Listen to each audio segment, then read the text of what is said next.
TR ke jajaran. Ya itu aja. TR-nya, maksud TR isinya untuk? Ya Bareskrim Polri tidak tinggal diam melihat anjloknya nilai tukar rupiah terhadap dolar Amerika Serikat. Kabareskrim Polri Komjen Pol Budi Waseso mengatakan pihaknya akan mengantisipasi kemungkinan adanya upaya pemalsuan mata uang dolar Amerika Serikat, menyusul menguatnya nilai tukar mata uang negeri Paman Sam tersebut terhadap rupiah. Kabareskrim memastikan tidak ada warga negara Indonesia yang memborong dolar dari luar negeri untuk dibawa ke Indonesia.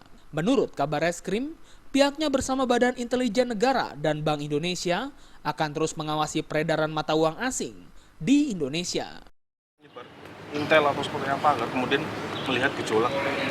Ya secara keseluruhannya ya, langkah-langkah Polri itu ada fungsi-fungsi, ada reserse, ada intelijen, ada binmas, ada sabar dan yang lainnya, semua ya bekerja berkaitan dengan maklumat itu, gitu, menyikapi itu. Ya, itu dibuat sekedar untuk landasan hukum polisi dibawa bergerak atau sekadar mengingatkan atau seperti apa sih teman maklumat itu? Ya nanti menjadi landasan tindak lanjut daripada kepolisian ya di kewilayahan secara keseluruhan.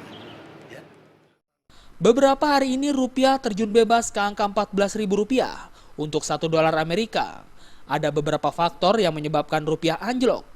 Di antaranya ketidakpastian rencana Bank Sentral Amerika Serikat atau The Fed untuk mengumumkan kenaikan suku bunga. Investor menunggu apakah The Fed jadi atau tidak menaikkan suku bunga.